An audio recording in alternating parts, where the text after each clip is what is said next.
How many of you guys are really struggling to prioritize all your roles, responsibilities, and struggling to juggle everything from a Christian perspective as a dementia caregiver?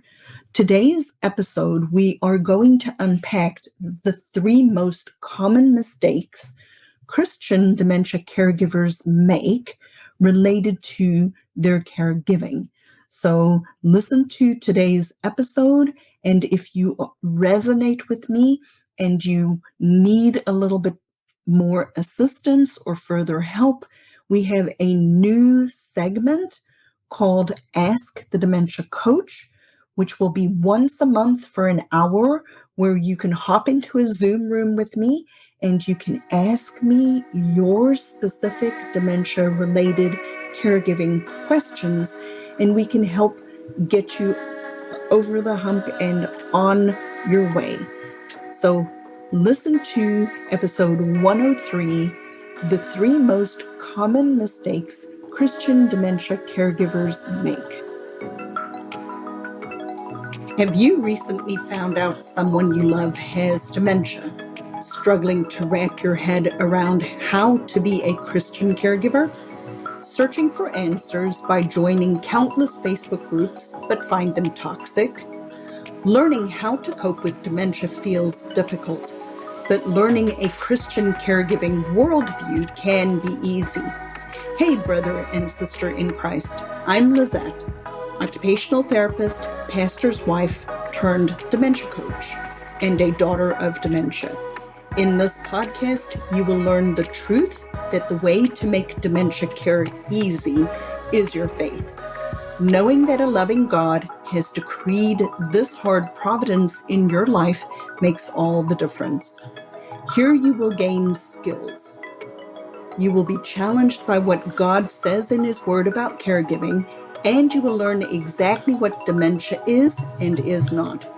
Find clarity and certainty from God's Word so you have perseverance for this journey. Use science-backed solutions and biblical principles to redeem your time. Praying this blesses you as we dive into dementia from a Christian perspective.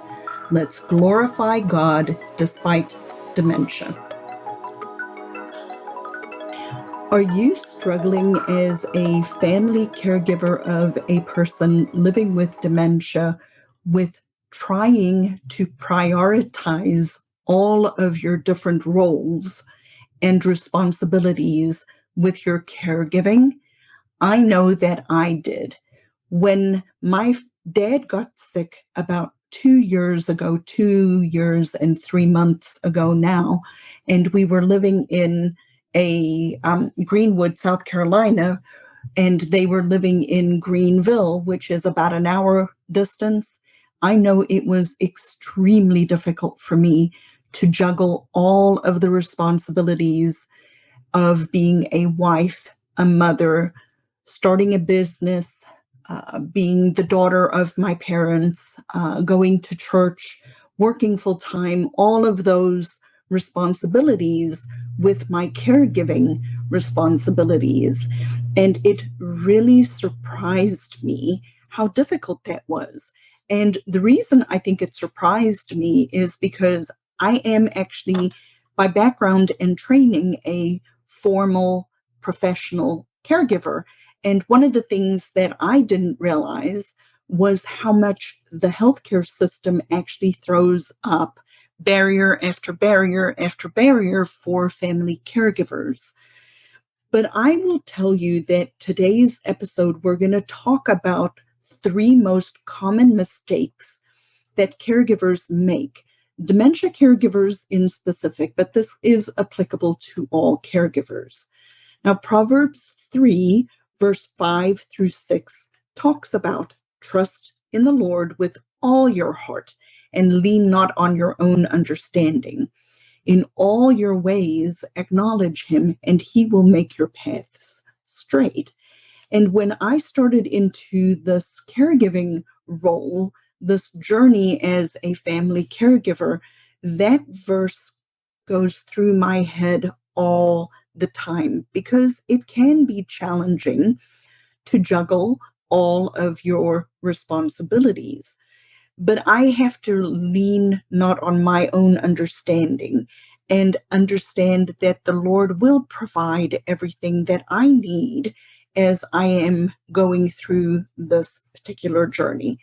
So the three sections that we're going to look at in today's episode are the three most common mistakes I see family caregivers make. The first one is not planning ahead for the inevitable changes. The second one is not considering your unique roles and responsibilities as a Christian family caregiver.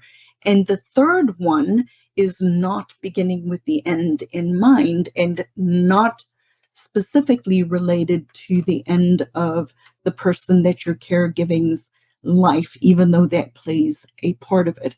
So let us start today's episode with the first point, which is not planning ahead for the inevitable changes. Now, we know for a fact that if you are helping a person living with dementia, you are facing inevitable changes. Being a ostrich and sticking our head in the sand and saying, I don't want to deal with it, is not a solution to this particular problem. And it is something I see very many of my family caregivers doing. They are overwhelmed by the sheer volume of information out there related to dementia and dementia caregiving, that it's almost easier to just wait, to wait for the changes, to wait to see what happens, to hope that if you ignore the problem, it will go away. And the only way the problem goes away when you are a family caregiver of somebody living with dementia is if they pass away immediately or shortly after being diagnosed, right? So we know without a shadow of a doubt that dementia is going to change how people process information, and that if you live long enough with a dementia process, that you will need 24-hour supervision because you're not thinking properly anymore. People tend to just see mom doesn't remember, or dad doesn't remember, or my husband doesn't remember. That's the thing we see. But the reality of the matter is the short-term memory problems are only the tip of the iceberg. Dementia changes how we process information. And our brain is like a computer, right? Our brain is able to process a lot of information very quickly to keep us safe, to keep us, thriving and surviving. That's what our brain is designed to do. So as we live with a dementia process, though, we know it changes how people think. We know it changes how they process information, how they look at a problem. Can they actually problem solve? All of these types of specific changes are going to be inevitable. When we do not then stop and just say that out loud and say, changes are going to happen. I don't know exactly how long it's going to take before a certain change occurs, but I know that it is coming. And if we don't stop and actually plan for these changes, we actually cultivate for ourselves as family caregivers increased stress, increased uncertainty, increased problems with our own health because we're constantly scrambling, increased difficulty with our own relationships, whether it be with our spouse, if you are a daughter or a son of somebody living with dementia, or if it is a husband and wife with your relationship with your adult children. If we do not actually plan and talk about the fact that these changes are going to inevitably occur, we put ourselves up for failure. That is what we end up doing, because what will occur in lack of a plan is something is going to fill the void, and it will be the crisis. It will be when something occurs, we have to stop doing everything that we are doing to actually now take care of the problem. And I understand a lot of people do not want to plan for these inevitable changes for multiple reasons. One reason I commonly see people say is, I don't have time right now to plan for it. Well, the reality is, no, none of us have time. Everybody only has 24 hours a day. And if you're like anybody I know, we live in a super busy world. But we always find time to prioritize the things that are important to us. So if you are a family caregiver of somebody living with dementia and you are dedicated to attending worship on Sundays, you will prioritize, and quite rightfully so, prioritize going to worship and put into place structures and systems in order to allow you to do that. If you, I knew a woman living in South Dakota who prioritized going to the gym. It didn't matter what occurred throughout the day. It was a priority. She would go to the gym. It was important enough for her to move around all of her other obligations in order to prioritize the time to go to the gym. So we prioritize what is important to us. So time is something that we all only have the same amount of time. But when you stop and just make the time to actually plan ahead, you become a better steward of your ability to be a family caregiver, being faithful in what you are given, which includes your time and your physical resources, right?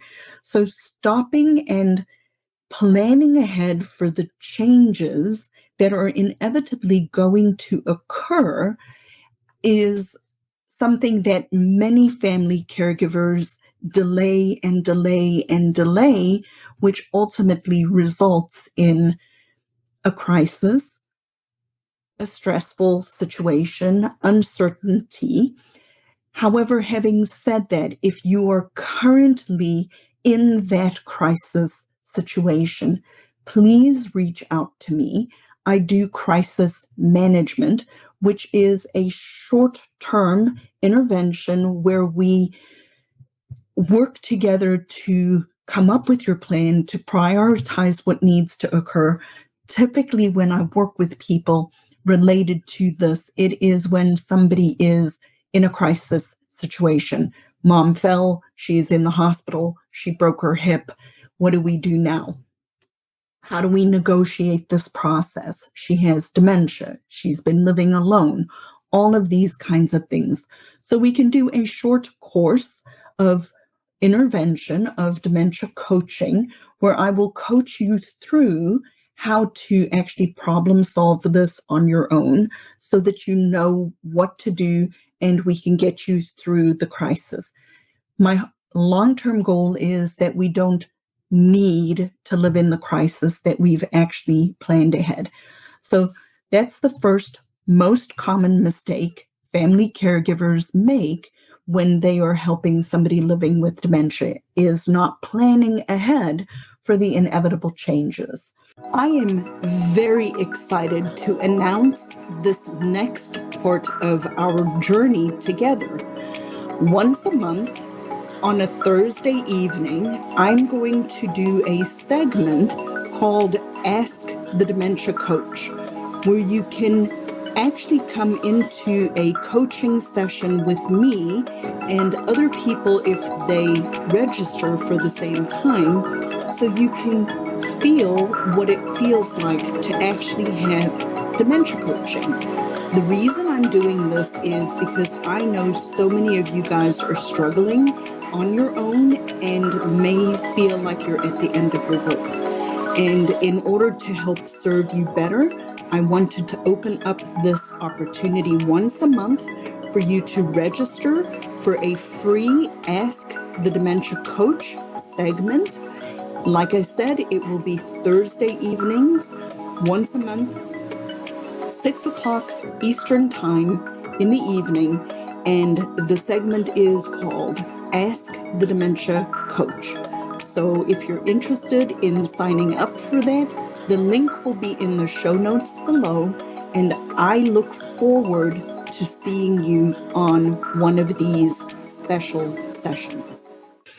The second part is not actually considering your unique role as a Christian in your caregiving journey. Now, what on earth do you mean by that, Lizette? Well, when you are helping somebody living with dementia, it changes your world. I'm not going to lie. It does change your world. It is a process that comes with multiple challenges. However, it also comes with multiple opportunities to look at things a little bit differently. But when you are a family caregiver of somebody living with dementia, you have to start with your own unique roles and responsibilities, because depending on your own unique role and responsibility, that changes how you make your decisions. For example, leave and cleave. If you are a daughter or a son of a parent who has dementia and you are married, you left your birth family that you grew up in and cleaved to your spouse, and you are now a different family unit, which means your unique roles and responsibilities start with your own family. How does that relate to dementia and dementia caregiving? Well, for example, if you're a daughter and you're supporting parents, but your husband is not on board, we have to get your husband on board, or else by the time you are through this dementia caregiving process, you will have lost your marriage. You have left and cleaved to your spouse. So you and your spouse have to be 100% in agreement related to how and what you are willing to do. And if your spouse is not on board, then as a Christian wife, it is our responsibility to come up with a different plan. No, I'm not saying throw mom and dad under the bus. I don't want you hearing that, but it does mean that we have to have some very frank and open conversations about what does it look like to now, as an adult child of a person living with dementia, to still honor my parents and provide the assistance that they need. It doesn't mean that that assistance is necessarily me, but it needs to be provided. So you have to start with your own role and responsibility. If you are a child of a parent living with dementia and you still have children in the house, you have divided responsibilities. You have to first take care of your own children and nurturing them and raising them, as well as honoring your parents and taking care of them. So we have to know what each person's unique role and responsibility is in order for us to do the first one, which is plan for the inevitable changes, right? If you are a spouse of a person living with dementia, your unique roles and responsibilities are different than a child who has unique roles and responsibilities. So, as a spouse, we have to look at what that looks like. What are your unique roles and responsibilities that you have that we need to consider in your dementia caregiving journey? So, I want you to stop, and when you are thinking about this, I want you to consider a couple of things. I want you to consider really praying about this, praying about what your unique roles and responsibilities are, and which ones you have to do, and which ones do you want to do, and which ones are things that you can perhaps put aside for a season in your life, and seek wise counsel. If you are not reaching out to your leadership in your church and telling your leadership, your deacons and your elders or your pastor, that you are helping and supporting somebody living with dementia, how can the church put its arms around you and help you? Because without that knowledge, the church is in the dark. It doesn't know that you have a particular need. It doesn't know that you have a particular request for help, somebody to maybe come sit with your spouse so that you can go attend worship services. So really consider seeking wise counsel in your church. Churches are willing to help you, but they need to know what it is that you need. And you cannot just say, I need help. You need to be very specific. I need help with meals twice a week for 2 months or 3 months, or I need somebody to come sit with my parent so that I can go to the doctor, whatever it is. So seek wise counsel and ask for help. So the second most common mistake dementia caregivers make is not considering their unique roles as a Christian when they are thinking of their caregiving journey. Did you know that caring for a person with dementia doesn't have to be this hard? If you are struggling and you would like to join our next free workshop, I invite you to walk away with science-backed dementia caregiving skills that many professionals don't even know after attending this free workshop. If you'd like to register, message me the word workshop on Instagram or check out the link in the show notes below. The last point today we're going to talk about is not beginning with the end in mind. Now, what on earth do I mean by that? I mean that we always think about our caregiving journey in terms of the person that we are taking care of. And I mentioned earlier in today's episode is that there are going to be inevitable changes. And all of us know that any human being that is alive, unless the Lord returns, we are all going to pass away. It is inevitable that we are going to die unless the Lord comes again. So we know a couple of things related to dementia caregiving. Number one, we know things are going to change. And number two, we know that the person who is living with dementia is going to pass away, because I'm going to pass away. I don't know when it is going to be, but I do know that at some point or another, I will be passing away. So I always start my conversations with family caregivers of people living with dementia with beginning with the end in mind. And beginning with the end in mind means beginning with, what do you, as the primary caregiver, the primary care partner of a person living with dementia, what do you want your life to look like, considering your roles, your responsibilities, your own God-given talents, your own health, your own well-being? What do you want that to look like when you are done with your dementia caregiving journey? So if you are a spouse and you are in your early 70s and your husband has dementia, what do you want your life to look like when your spouse passes away? What do you want your relationships to be like with your children, with your grandchildren? What do you want your own health to look like? Many family caregivers have lost their own health, their physical health in this process.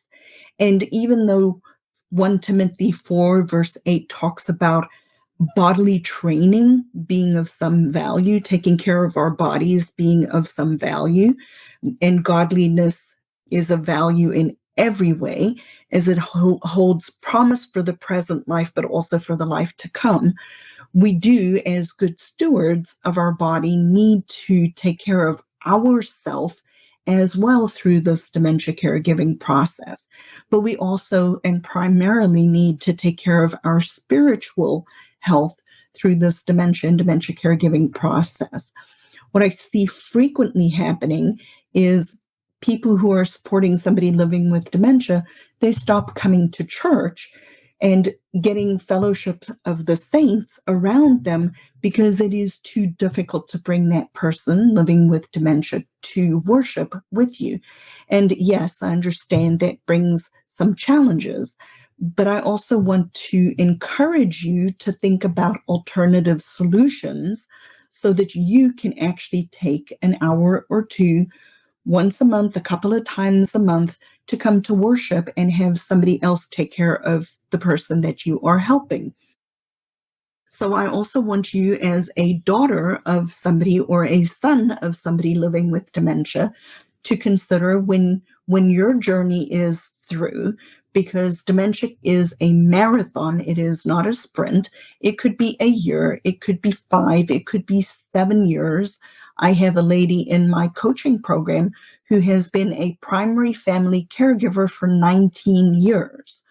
So if you don't start with the end in mind, if you do not consider what your own health, what your own relationships, what your own physical and spiritual well-being will be at the end of this journey, we have set you up for failure.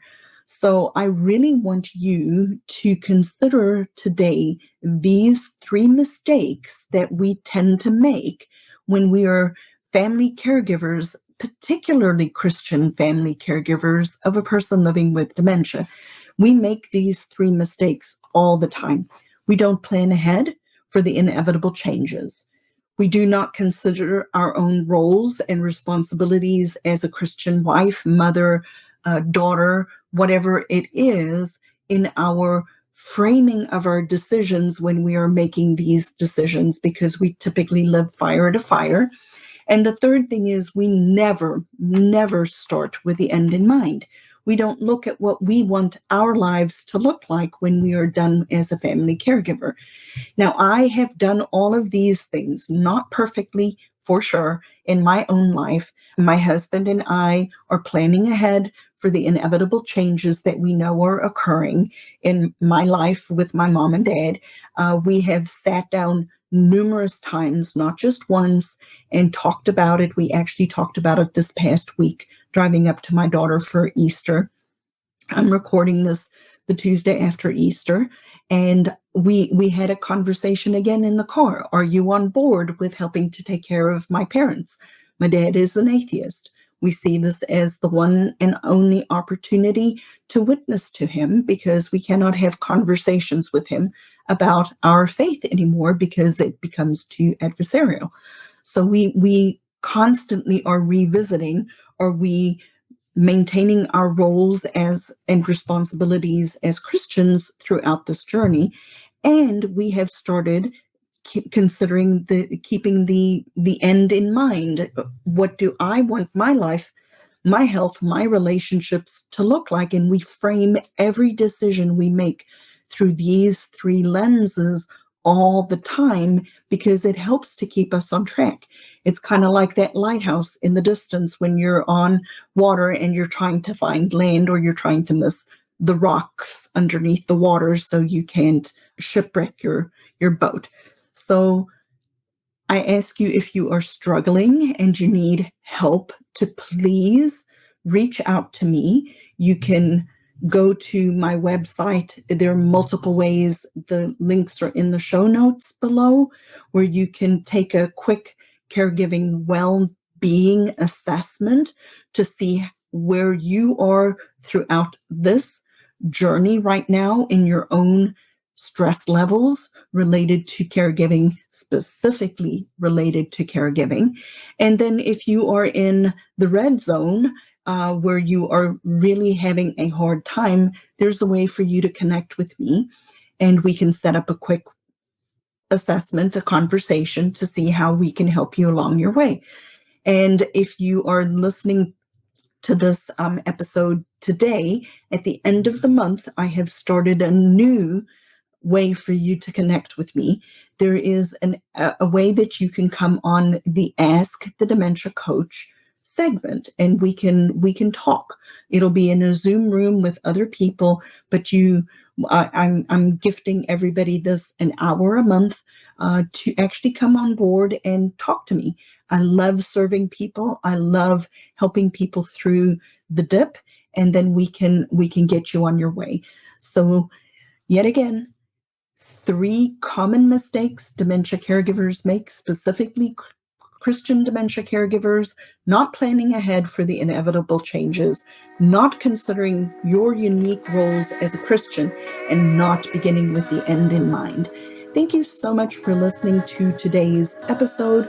I am super excited to be here, and as I will now end my podcasts, may the Lord bless you and keep you. Thanks for joining me today, Success Seeker. I pour my heart and soul into this program to serve you. You can serve me by leaving a review on Apple Podcasts, and join our free Facebook group, Dementia Caregiving for Families.